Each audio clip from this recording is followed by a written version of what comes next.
you've taken a very close look at this new software. How excited are you about it? I'm actually really excited. You know, we're hearing some mixed reviews, but after only half a day of use, I feel like I've gotten to know it a little bit, and I love it. The guy from The Verge last night was chomping away about this. There's different opinions than that. Let me cut to the chase. You've got it on your phone. You can't show it to us per all the different agreements. How are the fonts? That's what people seem to be criticizing.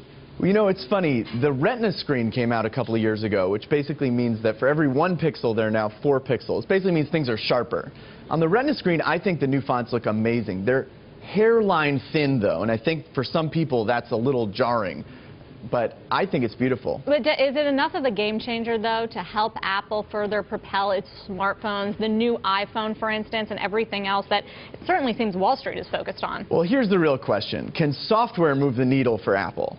And I'm not sure, right? Apple is a company that combines software and hardware and internet services into something that definitely can move the needle. So I think that it's very possible we'll see new devices in tandem with the new operating system when it actually goes live to the public. Does your world, the developers community, do they share the skepticism about Apple's ability to innovate, as we've heard from Wall Street? I mean, there are now 6 million registered Apple developers, about 25% of them new in the last year. Like you said, the iPhone's been around now for 6 years, the development community for 5.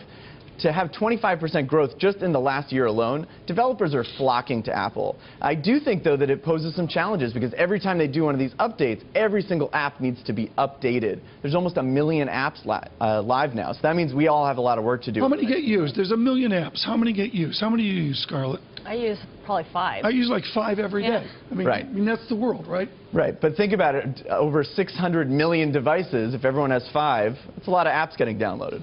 Well, Apple's value really lies in its user base, the people who have an iTunes account or an Apple ID. Its user base is about 500 million, which is half of Facebook Nation's 1 billion strong, but Apple's actually seen the fastest user account growth of about 55%. What's interesting, though, is how much money it makes off of each user. $329, which is kind of on par with Amazon and eBay, which are e-commerce sites, so they should be getting that kind of revenue. My question to you is that Apple has this large, growing, sticky account base. It's launched this radio streaming service, but it seems to have done that a little bit too late. Is it too late now for Apple to capitalize on this user base?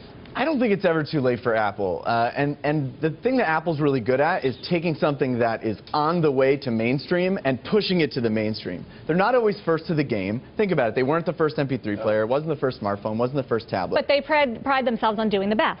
That's exactly right. And so they will only enter a market if they actually think that they can own it, if they think they can do it the best, and if they think that the audience is ready to accept it. 575 million registered iTunes accounts now. That's more than Amazon. That's more than anybody. Can they dominate the radio business? They're late to that one, too. We'll see. I mean, Pandora people are obsessed with, right? Spotify people love.